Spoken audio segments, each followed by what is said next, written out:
ಜೋಳದ ಹಿಟ್ಟಿನ ಕ್ರಿಸ್ಪಿ ದೋಸೆ ಮತ್ತು ಜೀರಿಗೆ ಮತ್ತು ಶುಂಠಿ ಹಾಕಿ ಮಾಡಿದ ಚಟ್ನಿ ಇವತ್ತಿನ ರೆಸಿಪಿ. ನಮಸ್ತೆ ಫ್ರೆಂಡ್ಸ್, ಗುಡ್ ಫುಡ್ ಲ್ಯಾಂಡ್ ಚಾನಲಿಗೆ ನಿಮಗೆಲ್ರಿಗೂ ಸ್ವಾಗತ. ಹಾಗಾದರೆ ಇದು ಹೇಗೆ ಮಾಡೋದನ್ನು ನೋಡುವ. ತುಂಬ ಸುಲಭ ಮಾಡಲಿಕ್ಕೆ, ಇನ್ಸ್ಟೆಂಟಾಗಿ ಆಗ್ತದೆ ಇದು. ನೋಡಿ, 1 ಕಪ್ಪಿನಷ್ಟು ಜೋಳದ ಹಿಟ್ಟು ತೆಗೆದುಕೊಂಡಿದ್ದೇನೆ ನಾನು. ಇದನ್ನು ನೋಡಿ ಮಿಕ್ಸಿ ಜಾರಿಗೆ ಹಾಕ್ತಾ ಇದ್ದೇನೆ.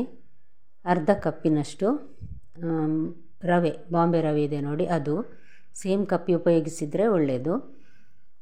ಇದಕ್ಕೀಗ ನಾನು 1.5 ಲೋಟದಷ್ಟು ನೀರು ಮತ್ತು ರುಚಿಗೆ ಬೇಕಾದಷ್ಟು ಉಪ್ಪು ಹಾಕಿ ಮಿಕ್ಸಿಯಲ್ಲಿ ಇದನ್ನು ರುಬ್ಬಿ ತರುವ. ಈಗ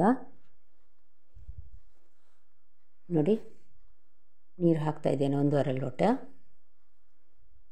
ನೋಡಿ, ಈಗ ರವೆ ಸ್ವಲ್ಪ ನುಣ್ಣಗಾಗಿದೆ.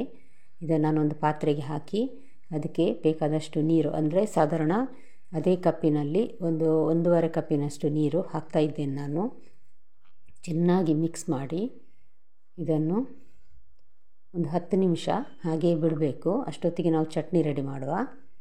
ನೋಡಿ, 1 ಕಪ್ಪಿನಷ್ಟು ತೆಂಗಿನ ತುರಿ, ಸ್ವಲ್ಪ ಅಂದರೆ ಸ್ವಲ್ಪ ಹುಳಿ, ರುಚಿಗೆ ತಕ್ಕಷ್ಟು ಉಪ್ಪು, ಮತ್ತೊಂದು ದೊಡ್ಡ ತುಂಡು ಶುಂಠಿ, ಒಂದು ಅರ್ಧ ಚಮಚ ಜೀರಿಗೆ ಮತ್ತು ಕಾಯಿಮೆಣಸು, ಖಾರಕ್ಕೆ ಜಾಸ್ತಿ ಬೇಕನ್ನಿಸಿದ್ರೆ ಹಾಕ್ಬೋದು, ಮತ್ತು 1 ಹಿಡಿ ಕೊತ್ತಂಬರಿ ಸೊಪ್ಪು. ನೋಡಿ, ಇದು ಅರ್ಧ ಚಮಚ ಜೀರಿಗೆ. ಸ್ವಲ್ಪ ನೀರು ಹಾಕಿ ಮೊದಲೊಮ್ಮೆ ರುಬ್ಬಿ, ನಂತರ ಸ್ವಲ್ಪ ನೀರು ಹಾಕಿ, ಜಾಸ್ತಿ ನೀರು ಹಾಕಿ ರುಬ್ಬಿದ್ರಾಯಿತು.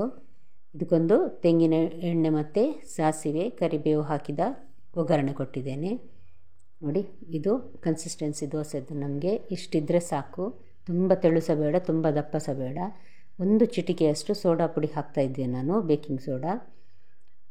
ಅದನ್ನು ಚೆನ್ನಾಗಿ ಮಿಕ್ಸ್ ಮಾಡಿದ ನಂತರ ನೋಡಿ, ಈ ರೀತಿ ತೆಳುವಾದ ದೋಸೆ ಹಾಕಿದ್ರಾಯಿತು.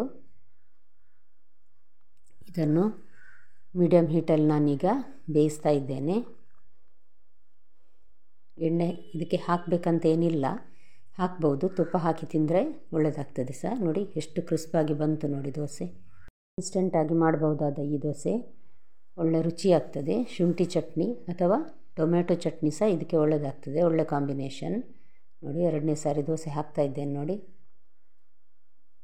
ತುಪ್ಪ ಹಾಕಬೇಕಂತ ಏನಿಲ್ಲ, ಆದರೆ ತುಪ್ಪ ಹಾಕಿದರೆ ಸ್ವಲ್ಪ ಒಳ್ಳೆಯದಾಗ್ತದೆ, ಇನ್ನೂ ಸಹ ರುಚಿಯಾಗ್ತದೆ ತಿನ್ನಲಿಕ್ಕೆ. ಕ್ರಿಸ್ಪಾಗಿರುವ ಈ ದೋಸೆ ನೀವು ನಿಮ್ಮ ಮನೆಯಲ್ಲಿ ಟ್ರೈ ಮಾಡಿ.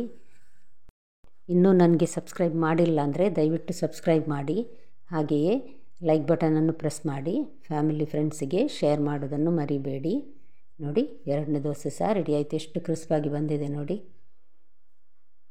ನೋಡಿ ಫ್ರೆಂಡ್ಸ್, ಎಷ್ಟು ಕ್ರಿಸ್ಪಾಗಿದೆ ಇದು. ಹಾಗಾದರೆ ನಾಳೆ ಇನ್ನೊಂದು ಹೊಸ ಅಡುಗೆಯೊಂದಿಗೆ ನಿಮ್ಮನ್ನು ಮತ್ತೆ ಭೇಟಿ ಆಗ್ತೇನೆ. ಮತ್ತೆ ಸಿಗೋಣ. ಧನ್ಯವಾದ.